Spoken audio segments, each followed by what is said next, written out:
ডায়রিয়ার পরজীবী সাইক্লোস্পোরার প্রভাবে যুক্তরাষ্ট্রের ইতিহাসে প্রথমবারের মতো মৃত্যু হয়েছে 2 জনের। প্রতিদিনই হাসপাতালে বাড়ছে রোগীদের ভিড়। পরীক্ষাধীন 11,500-র বেশি আক্রান্ত মানুষ। সবচেয়ে বেশি বিপর্যস্ত মিশিগান অঙ্গরাজ্য। খাদ্য বিষয়ক একটি নীতির পরিবর্তনের কারণেই এত ভয়াবহ আকারে ছড়িয়েছে এই রোগ, অভিমত গবেষকদের। এছাড়াও মেক্সিকো থেকে সরবরাহকৃত আইসবার্গ লেটুসের যোগসূত্র রয়েছে ভয়াবহ আকারে ছড়িয়ে পড়া এই প্রাদুর্ভাবের পেছনে বলে মনে করছেন চিকিৎসকরা। AKS অর্জন করল গিনেস ওয়ার্ল্ড রেকর্ডস। AKS যুক্তরাষ্ট্রের ইতিহাসে প্রথমবারের মতো রেকর্ড ছাড়িয়েছে ডায়রিয়ার। এই প্রথম অন্ত্রের এই রোগের পরজীবী সাইক্লোস্পোরার সংক্রমণে মৃত্যুর ঘটনা ঘটেছে দেশটিতে। সাইক্লোস্পোরিয়াসিস নামক ব্যাকটেরিয়ায় আক্রান্ত হয়ে মিশিগানে মৃত্যু হয়েছে 2 জনের।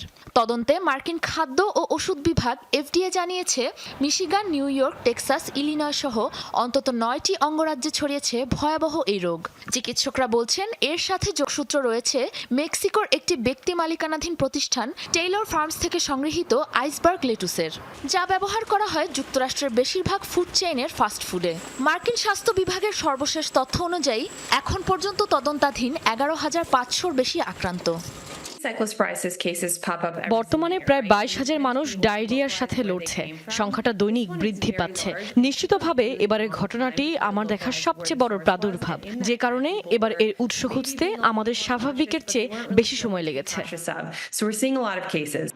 মারাত্মক এই বিপর্যয়ে সবচেয়ে বেশি ভুগছে মিশিগানের ওয়েন কাউন্টি। এখন পর্যন্ত আক্রান্ত 1,379 জন। পুরো অঙ্গরাজ্যের হিসেবে যা ছাড়িয়েছে 2,216-র রেকর্ড। জ্বর, বমি বমি ভাব ও মারাত্মক পেটের পীড়া নিয়ে প্রতিদিনই হাসপাতালগুলোতে বাড়ছে রোগীদের ভিড়।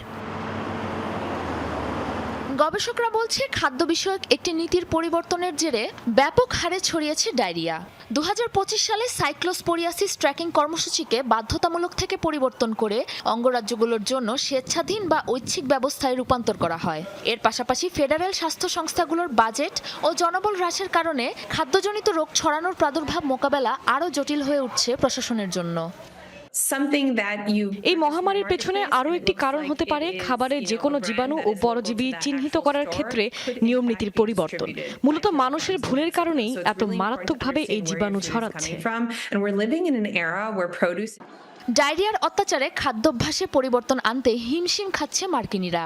নামি দামি রেস্তোরাঁ ও ফুড চেইন এড়িয়ে চলছে অনেকে। এছাড়াও কমে গেছে লেটুসের সরবরাহ। সাবরিনা নুসরাত, যমুনা নিউজ।